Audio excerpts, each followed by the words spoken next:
Welcome, Diana. Can you put your school and your grade level in the chat for me, please? Thank you.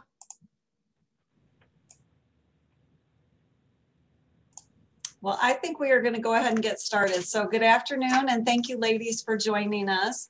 My name is Amy Harrigan. I serve as the admissions coordinator for adults with Eastern Iowa Community Colleges.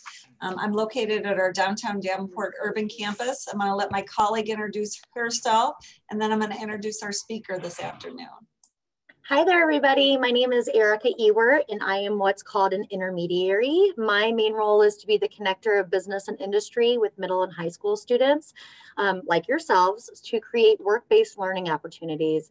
So I'm a person who helps you, our guidance counselor, or you find opportunities with job shadows, site visits, internships, and things like this, like the career fair.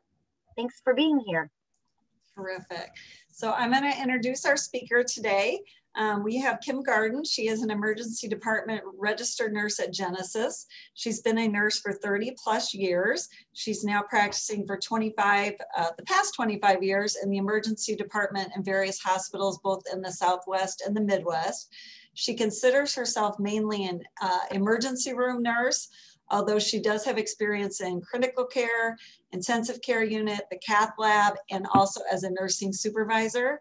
So all those years of experience have led her to outshoot many different opportunities like a preceptor, professional development participant, peer reviewer, and an expert witness in legal cases involving emergency department nursing. So we're going to watch a short video, ladies, and then we are going to welcome Kim to speak to us today.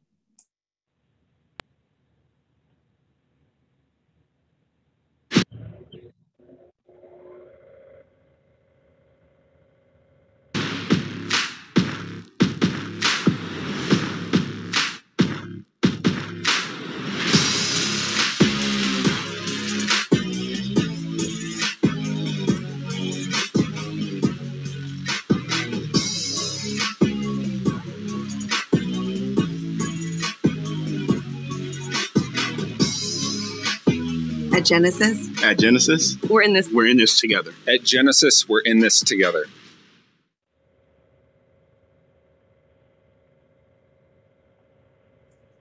Okay, so I know that Erica is going to share some information and Kim's going to get started. Just wanted to remind you, ladies, and anyone that's with us, if you have questions throughout the presentation, please feel free to put them in the chat, or you can certainly unmute yourself and we'd be happy to answer questions for you that way as well. So here we go. Thank you, everybody. So for you guys that are watching, this is Kim. I am the nurse that Amy introduced, and apparently I cannot get any camera in the Quad Cities to work on our computer screens. So you will have to just listen to my voice because I've had experts come in and help me with this little camera and it's still not working, which kind of leads into a little bit of technology particularly in the emergency room. So with the news lately and videos and cell phone videos and cameras being very connected to our person and then filming our daily events and making the news, you will never see a camera that we know about going on in the emergency room. In fact, when I tried to log on to the computers, they don't even have the capability. So the screens don't have a camera. You have to like attach a device in an office where people aren't opening doors. And that's what I told Erica. I said, you know, people say, why don't you allow any children into the emergency room when they're with their parents? And the reason is because we never know what's going to come down the hallway, whether it is a person that is altered in some way and is running naked from their room, or if it is a gunshot or stabbing that walks in and we have to carry them down the hallways. So for their privacy, HIPAA and protecting people's, not only their information, but why they're in the emergency room or even in the hospital. We take that very seriously. It is protected by a federal law. That's why when we get phone calls, we don't give out any information, no matter how loud the person yells at us. This is just kind of one of those examples. Technology is really, really great, but kind of frustrating when we really want to use it so we can put a face with this program and are unable to do so just because the higher calling is to protect our patients and their privacy.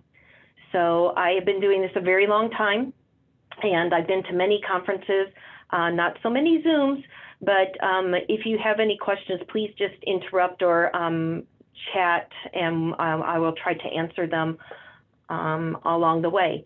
So the first slide I had to rearrange, and I just put my information first because because you don't have a face. So if Erica, if you can just bring up the first slide about me.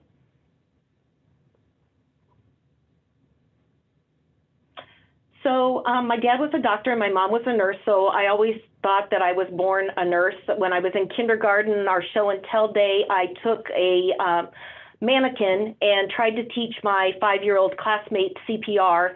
It was a huge, didn't go over well at all. Nobody was interested except for the teacher, and the teacher thought I was great, but I was not very well received at all. So I tried to be a nurse even when I was very young, but as I grew up, I did not go into nursing right away. I graduated when I was almost 30 years old in 1992, and I tried a whole bunch of different careers before that. That didn't work out. So yeah, almost 30 years in nursing.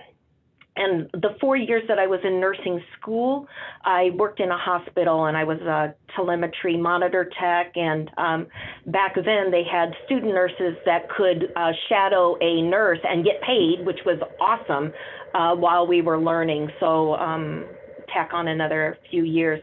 And like Amy said, I've worked in a variety of units. In between those units that are listed on the slide, I always went back to the emergency room. That's where I feel my heart is. So 10 of the years of the 30, I did travel nursing, which allowed me to take care of my dad, who was very ill and lived in Arizona. So I took some travel contracts in the Southwest, California, New Mexico, Arizona, and it really expanded my knowledge base. We don't see that many rattlesnake bites or scorpions up here in the Midwest, so they have them all the time there. Very interesting.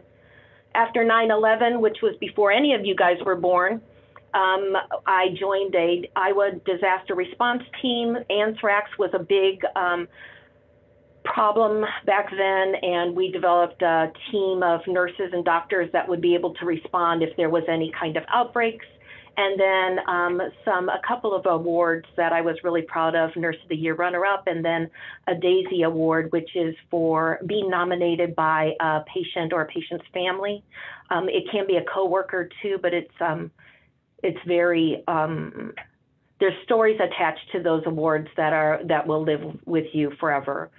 And then my second career in 2010, I started up when I ran into an attorney that asked me to look over a case. And he said, I just wanted to know what's the standard of care for nursing. And that started a whole second career for me. So Erica, if you'll move on. So how did I get here? And you know, kind of that little bio. So who can do it? Anybody can do it. I did it, and I graduated when I was 30. You can start at any age practically, especially with online classes that can get you through some of your prerequisites.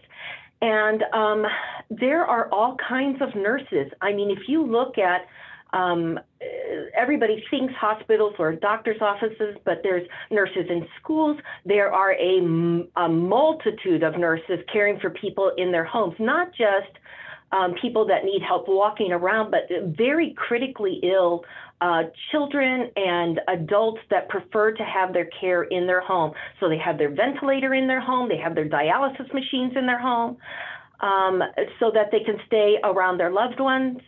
There are nurses that work on cruise ships, and a very, very good friend of mine does what they call concierge nursing. So he is flown to private yachts to take care of the people that are on those huge ships that pay you can imagine, very, very well for him to come out and say, you have a cold, goodbye, and then fly him back to wherever he is. So there's a huge range of locations, as you can imagine. So not only any state in the United States, internationally, you can be on one of those cruise ships and sail. You will eventually be going to outer space. NASA has a big program now, not only taking care of their employees and their astronauts, but eventually as we're on the space station, taking care of larger and larger populations in space. I imagine that our medical teams will follow these people that have been up there instead of studying them from afar and then when they get back. So you can start any time. So there's a little bit of a difference in nursing than the business kind of community, right? We're not stuck with a 9-to-5 schedule, Monday through Friday, and it can be a bonus and it can be a detriment. Especially I'm thinking about when I was a child, rarely did we actually celebrate holidays on the holiday. My dad was on call or my mom had to work, so we always made a date when we would all be able to get together. I've worked night shift most of my career. We work holidays, we work weekends. But on the bonus side of what we do, you get to help people. So the why is helping people all the time, even when you're out in your yard gardening and the neighbor brings over their 3-year-old and pulls down their pants and says, what's this rash? So even when you're not really at work, you are helping people all the time. So how do you get there? Do what you're doing right now. Go to school. High school English and math is those are really good subjects to be good in. You use a lot of math in nursing, and you have to talk to people quite a bit, and you have to write things down in a succinct manner so that they can understand it at their level. And then college. So everybody's seen the commercials on how to get your degrees online. There are accelerated programs where you can go nonstop without taking any breaks. You can tier on to subjects that you've had in high school, community colleges, and do a fast track with that. And then after becoming a nurse, then there's the required certification. So, CPR and then tiered to what you're doing. So ICU has a critical care pathway and as well as the ER, but the ER is birth to death. So we have expanded certifications in, from the moment they're born, and every ER nurse that I know wants that baby to be born in labor and delivery and not in the ER, but sometimes that happens, and then all the way to the other age spectrum at the time that patients are dying.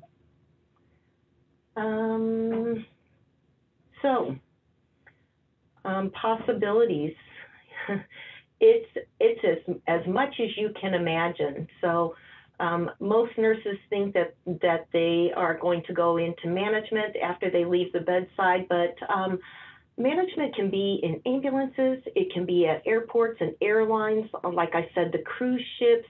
You can create your company of nurses, either like farming nurses out to do travel assignments, or like my friend I said does the concierge nursing, sending nurses all over the world, or being a phone bank nurse. So people call in from their company, we'll just say John Deere, even though that's a bad example because they have their own nursing group, but John Deere people across the entire world call in and say, these are my symptoms, and do telemedicine with nurses over the internet. There's chief nursing officers, and then of course you can advance your nursing career with being a nurse practitioner, or even a nurse anesthetist, and helping in surgery, actually closing OR nurses. So there's nursing associations that need nurses, there's nursing unions, schools need nurses, and nursing schools need teachers. My personal favorite is mentoring people to become nurses and making that pathway a little bit easier. There is a niche of nurses that are speakers. All they do is travel around everywhere and speak on certain nursing topics. Some of them haven't been home. I saw a gentleman from Milwaukee that said he hasn't been in his own home, even with COVID, for the last year. So he travels and speaks and then moves on to the next city and speaks. And of course, to give back those mission trips, Doctors Without Borders, a good friend of mine goes to India every other month and works with the monks that are there. Research, I just got a Instagram from a friend who works at the university, and she left her clinical job and she's doing research now with COVID. And like I do on the side, legal assistance, reviewing charts and seeing what I can do to help nurses do better. I think that's it on the possibilities. Like I said, a wide range. So everybody wants to know about the money. At least that's the question I get most often. There's a wide variety of money that you can negotiate. And I'll say this as a female, if there's any males on this call, I'm just going to tell you that generally males get paid more. I don't know why. It's still one of those things.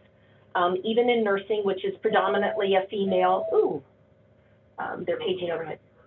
So, they're calling a stroke alert overhead.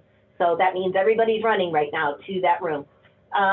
So new nurses generally in this area, so I can only speak to the Midwest because you get further to the coast that you'll get paid more in a hospital setting are generally starting at $25 an hour. But Genesis is offering a $10,000 sign-on bonus. There are significant shift differentials. So if you work an evening or a night shift, you get a differential. On top of that, there is a weekend differential that you get that can raise that number significantly, like $5 to $10 an hour more. And then there's development programs that also kick in after you've been there for a year, and that adds to your hourly wage. So it can be very lucrative if you want to work for it. Oh my goodness. Sorry about that, you guys.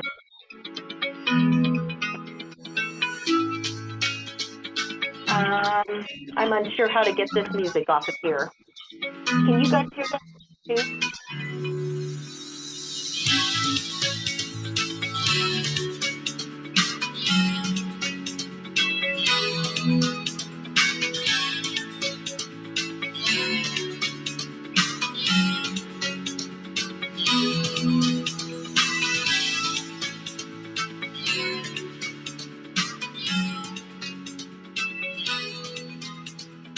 Welcome to the St. George's University School of Medicine virtual white coat ceremony.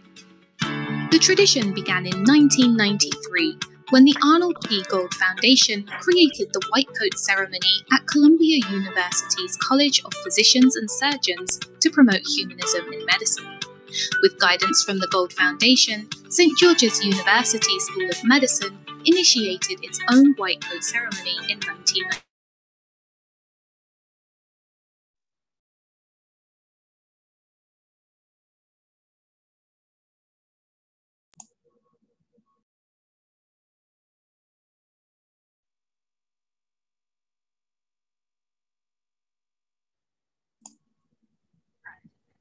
So while we're waiting for Kim to come back, Katie, can you tell us what school you're from?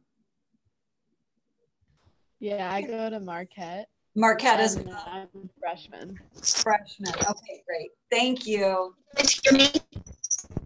Can you hear me now? We can hear you, Kim. Oh, good. I'm so sorry, but yeah, I don't even know what to say. Does anybody have any questions now that we're kind of like in this little break? There we go. So I was going to say, it's pretty staticky from my end. It's breaking up a lot. It looks like it's the same for everybody.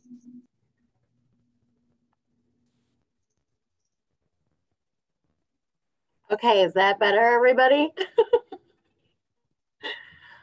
Let's see if we can get the PowerPoint back going on again and see what happens here.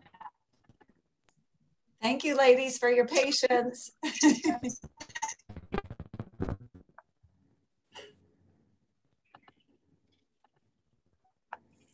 All right, do we still have Kim with us?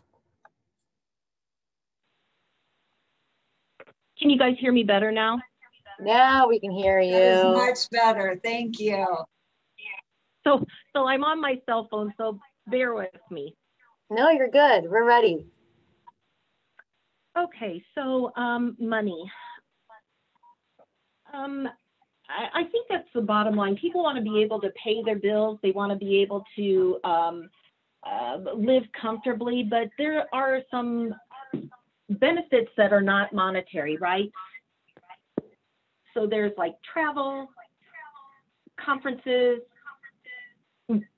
The hospital that I work for sends me for educational conferences, so we're able to go to other places and talk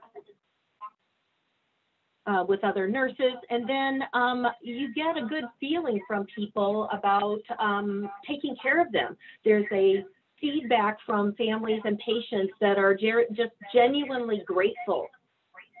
And whenever you give to people, you always have that, I don't know, like that spiritual, at least for me, a spiritual boost. So it makes you feel good, and that lasts for a long time after the money's gone.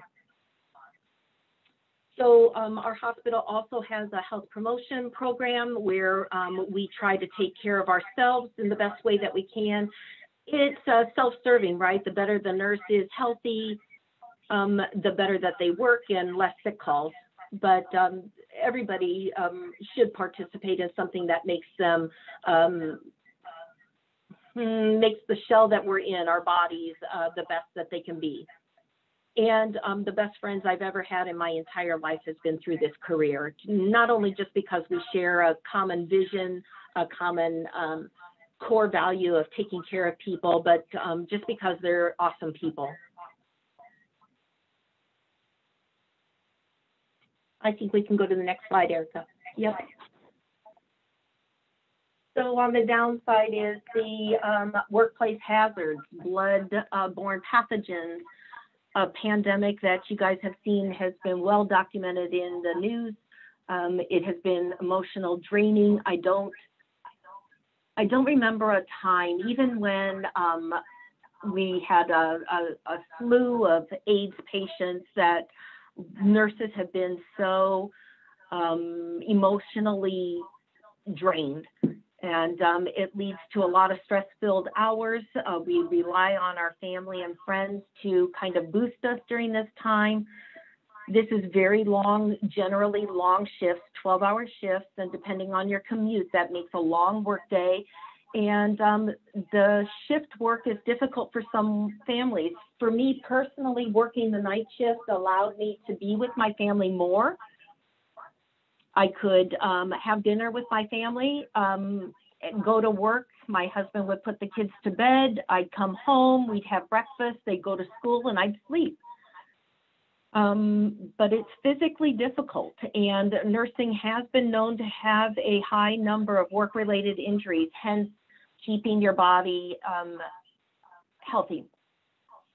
And I'm not going to lie, the aches and pains are real. Our feet, we're on our feet quite a bit, and our feet, our legs, back suffer those aches and pains. And I can only speak to a 30-year-old nurse, not a 30-year-old nurse, a nurse that's been doing it for 30 years versus a 30-year-old nurse that's a lot younger. And then the last thing is lately, and this has become topics in nursing journals, is harassment from patients, the patients' families.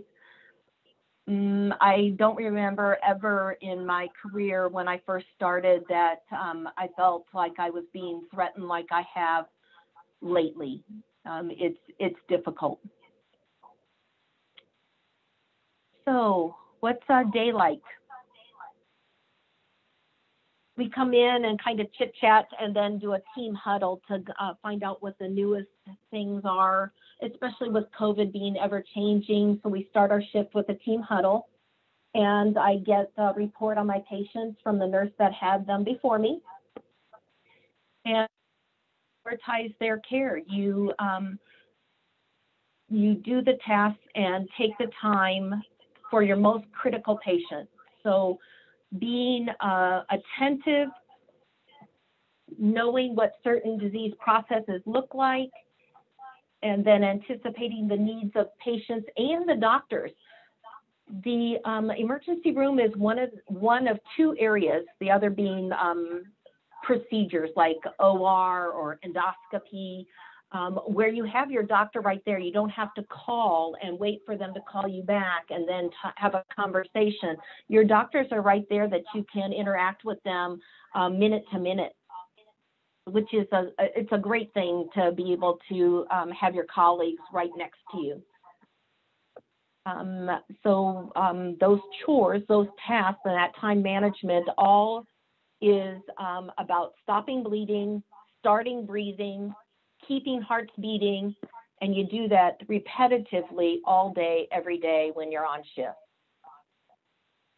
In between that, and what I didn't write on this slide is that intangible kind of benefit where you are holding hands, comforting, making patients feel better just by your presence and your attention. I thought it was really interesting that the video that they showed at the very beginning of this webinar was that the nurses almost always were interacting with the patients. They were talking with the patients or touching the patients. The others that were not nurses that were representing Genesis as part of the team were kind of like in the hallways or in an office, but nurses are hands-on and have always been hands-on. We have the most time at the bedside with the patients, and we are the vehicle between the doctor and the patient to notice when things are going well and when they're not going so well.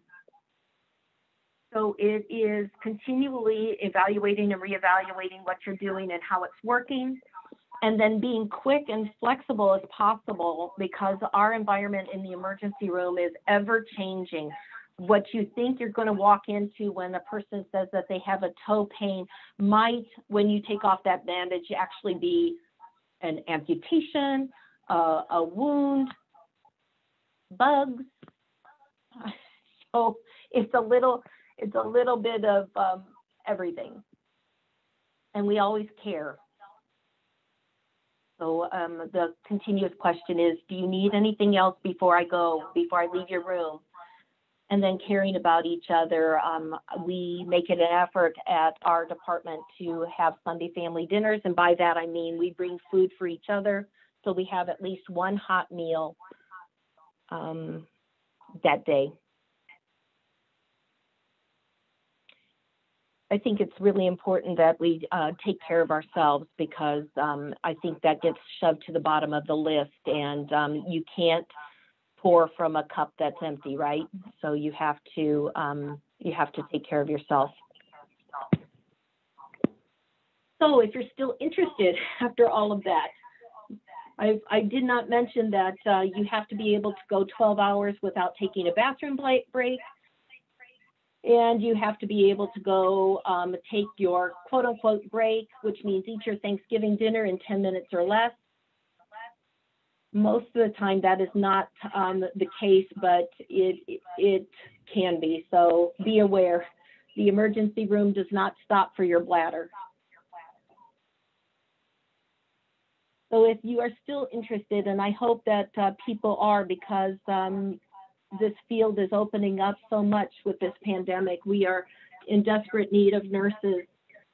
There's a lot of ways that you can get involved, and the biggest one is job shadow. Just ask the outreach program person at your school to get in touch with their hospitals or doctor's office and shadow somebody for a day or two. And yep, Erica's saying, yeah, you, me. And I like to tell people that if they're remotely interested in healthcare, get a job someplace that has like your dream job. Use it as a stepping stone. And I'll just speak from experience here. When I graduated, I had $40,000 in student loans. And if I had gone to a hospital and started working at the hospital and using their tuition reimbursement program, I would not have graduated with that much debt. I wish if I had to do it all over again, I would have done that. I would have worked in the cafeteria or as a janitor and taken advantage of those tuition reimbursement programs. I was lucky enough to find a mentor that helped me find where I was going to end up being. She was a great nurse. I always hope to be as good as her. And I think that is a big help in guiding someone to find a mentor. Boy, there's an echo. Are you guys hearing that? I'm so sorry. Also, you can take some classes like CPR or Stop the Bleed. Those will give you an idea if this is for you. It also gives you a valuable skill when you're out in the community. There's summer internships, and please become a volunteer. We can use those as much as we can use nurses.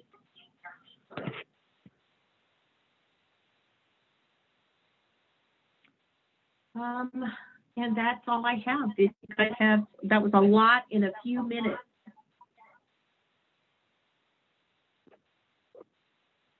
So thank you so much, Kim. That's excellent information. And you're right, that is a ton of info. I love what you shared about you are always asking if they're okay. I spoke to the group earlier. I have a special place in my heart for nurses. My mom was a nurse, but especially during COVID. Thank you and your colleagues for everything that you do on a daily basis. But I think that's really important. I heard somebody say once that people in the healthcare field, like I can teach you how to draw blood. I can teach you how to take vitals. I can't teach empathy or compassion. So if you ladies feel like you are compassionate, empathetic, love to help others, as Kim just alluded to, I think you are definitely in the right field. Obviously, healthcare, there's a ton of jobs, lots of options and opportunities. Do you ladies have someone in your family or a close friend that's in this field that drew you to this, or what made you have an interest in checking in with us on this session today? You can chat or you girls can unmute. It's totally up to you, whatever you're comfortable with.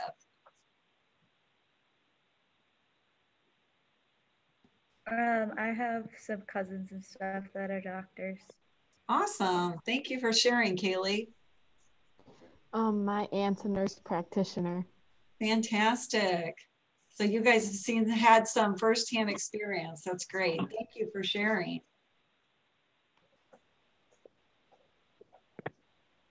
So obviously there are a lot of different positions within nursing. And so ER, I think, as Kim had stated, could get pretty serious pretty quickly. And you could see a lot of different things. Kim, what made you want to go that route? And what would be some skills or some traits if they decided that they wanted to move maybe in that direction? So when I started nursing, you cannot start working in the emergency room. You had to be on the floor. Actually, the requirement was that you had to work in the ICU for a year. And you couldn't work in the ICU until you'd been on the floor for 3 years. And it was very difficult for me to stay on task. So I would bounce around. I want to do the most difficult thing. And I was getting in my friend's way. And they were like, go take care of your own patients, because I was drawn to the hard stuff. So the ER was a perfect fit. And that's why I was saying that a mentor is really good, because that nurse manager took me aside and said, you need to be someplace where you're doing something different all the time. And there's a possibility of something difficult coming in the doors at any moment. So I think that you need to go to the emergency room is what she basically said. And she was exactly right. So I think attention to detail, ability to be flexible, to be pretty strong, and not only physically strong, because there's a lot of lifting involved in the emergency room because patients are so sick they can't move themselves, but also a strong constitution. So you see a lot. If you don't like blood, this is not the place for you. If you don't like vomit or diarrhea, this is going to be a daily thing. So you have to have a pretty strong stomach. So, good info, Kim. Can I ask you a question regarding the mentorship? Like, is that something they do with new nurses, or did you just have the luck or the privilege to have a superior or boss that kind of connected you with someone? I'm just curious if, like, with brand new nurses, if they maybe pair with a seasoned nurse as far as a mentoring? Yes. So both. I was in that nursing program that tiered me with a nurse when I was going through school. So I wasn't even graduated yet. And then when I became a nurse and I was on my own in the ICU, my manager was smart enough to recognize that I had potential someplace else and became a mentor just because I just needed some guidance. So she took that on herself. Fast forward years later, we recognize the benefit of nurses that are new having both a preceptor, so somebody to teach them the ins and outs of nursing day to day, but also a mentor that is a separate person, that is the person that they can bounce off what they're feeling, what they're struggling with, what they, the questions that are maybe not skill related, but more career related. And so our hospital offers that to new nurses. And it's worked very well. We're getting really good feedback from that. That's awesome. I feel like that's huge in any field or career, but certainly in something as demanding and stressful as healthcare, that's forever changing and needing to vent, talk down after a rough shift, or, you know, challenging things take place of somebody that's been there and can relate, certainly. What would be some things, Kim, that these ladies being in high school, some classes they could take? I know that some of our schools currently offer CNA, or like they could certainly take a CNA class with us in the summer. It's kind of an introductory. I know our nursing program requires it to get their feet wet, to kind of see what we talked about. Hey, this is kind of a starting point. Are there some classes or things you can encourage? I know we talked about volunteer and things of that, but literally put themselves in it to see if it's something they like and enjoy. So I have heard, I have not researched myself, but I have heard about these mini medical camps that are offered as they're like summer internships. I have not personally looked online to see what those look like. I definitely think a CNA class and then a CNA job would be very enlightening if this is something that they are interested in.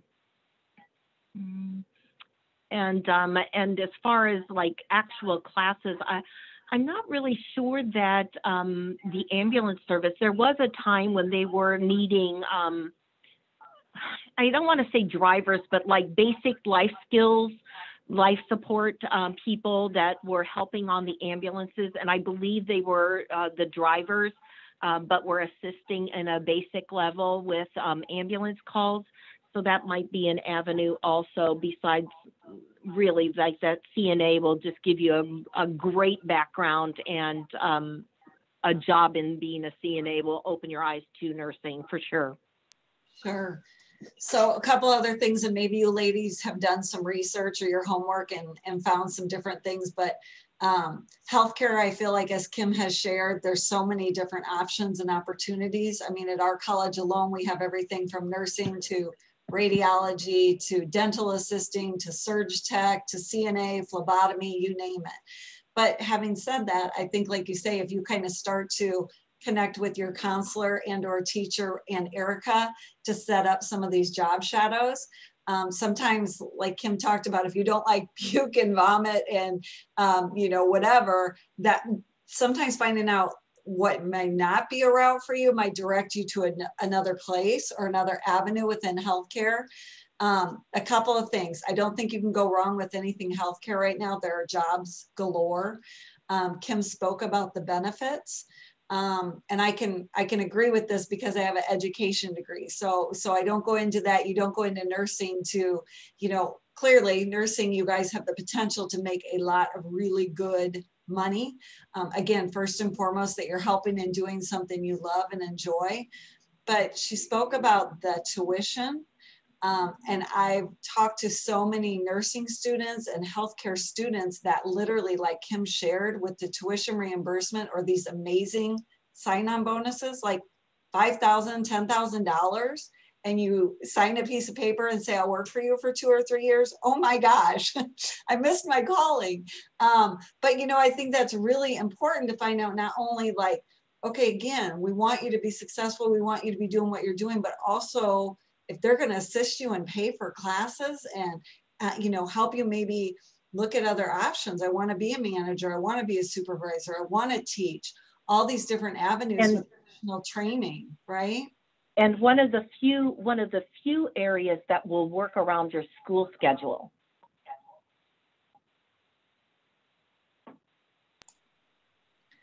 Ladies, do you have specific questions for Kim? You've shared just great information, Kim. Katie or Kaylee, do you guys have stuff that you're curious about?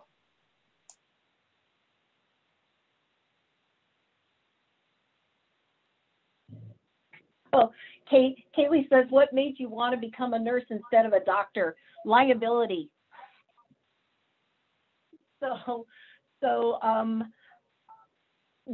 That's the biggest thing, is that when something goes wrong, the doctor is really the one that is in court. It is rare when the nurse is. The second thing is that the doctor spends 5 minutes to every hour with the patient. And if you are called, like I am, to be with your patient, then it's nursing. Even nurse practitioners are now fulfilling more of a doctor role, where they're further and further away from the bedside and actual care of the patient, and more of the ordering, this is what I want done kind of role. So that's a whole different topic. So, you know, that doctors now, the general practice doctors, internal med doctors, are few and far between, because the specialties are the ones where the big money is, and they, like nursing, have huge school debts. So America is looking at nurse practitioners to fulfill the general practice, the family doctor role now. And we're seeing more and more of those nurses that are coming out of nursing school going in to be nurse practitioners, and fulfilling these critical access places where hospitals are smaller or not existent, and healthcare is suffering because there's nobody that wants to go and work in these little towns. So they are incentivizing nurse practitioners to go and work in these areas. But the biggest reason is nursing is just that you take care of people. And yeah, the second reason is, personally, it's there's liability issues. So doctors are in court a lot more than nurses are. Kaylee, is that the way that you're wanting to move? Are you thinking that you might want to be a physician? Yeah, I'm not quite sure yet. And Katie, you said that you also had a nurse family was a practitioner. Is that correct? Yeah. So are you thinking that route as well? Yeah, I do. And she works in the NICU, so I kind of want to go that route too. Okay, great. So go ahead, Erica. I was just going to say, A lot of math, a lot of science, ladies, right? So are you Right. taking advantage of those kind of classes right now? Yes. Katie's got a question in the chat here. Oh, Kim, great. what's the biggest challenge with being a nurse?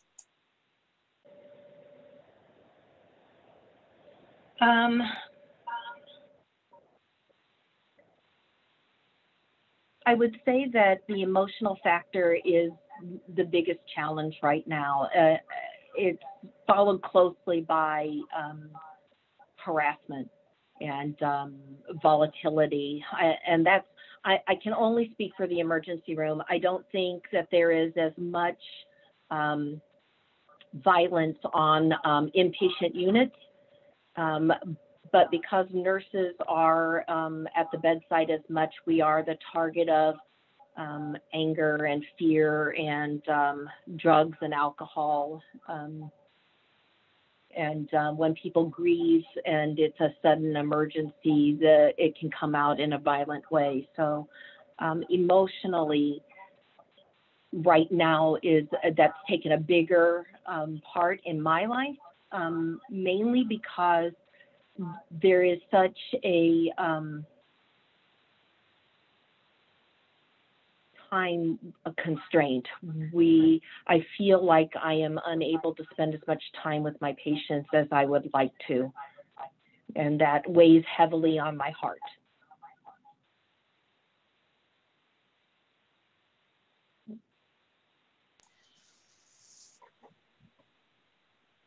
Can you ladies think of anything else? I can imagine that's very challenging, Kim. So like I said, again, can't even imagine the different things that you've seen and encountered. And so if no one's told you lately, thank you. We appreciate you. We appreciate you. That's what keeps us going, really, is that you will never see a career that you instantly impact a patient's life. The inpatient floors, I know it takes a while before you see a turnaround, and in the emergency room, you really you see that there's immediate gratification. You know that you have been the saving grace in this person's life at that moment. And I'm guessing that all of us here can imagine a time when we had a great experience or know someone that had a great experience or were treated great at an office or in a hospital. And then we also had a bad or poor experience, right? You've heard people talk about both. So obviously what Kim has shared and the impact and the importance of building that rapport and that relationship and that how that instantly is going to affect all parties involved with how those interactions go moving forward, right?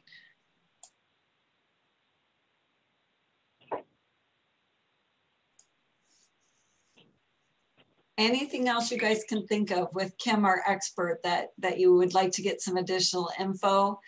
We so appreciate you being with us today. Hopefully it's been beneficial. I feel like Kim's just got great info to share. Never would I have thought about on cruise ships. So, I mean, so many things I'm like, oh my gosh, who knew? So super helpful, just great info for you ladies to think about different avenues to go.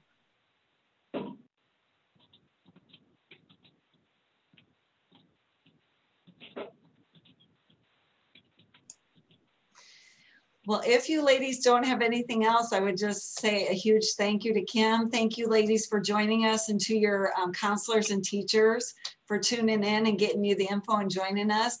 Please reach out. As Erica said, she can set up job shadows, or we can do any kind of tours for you guys at our campuses.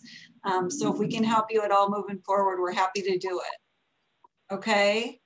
Thank you so much. Have a great rest of your day. And we thank you for joining us, Kaylee and Katie. Thanks so much. Thank you, guys.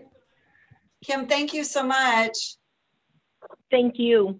It was wonderful. Such good information. Like I said, that PowerPoint was really, really thorough. It was great info.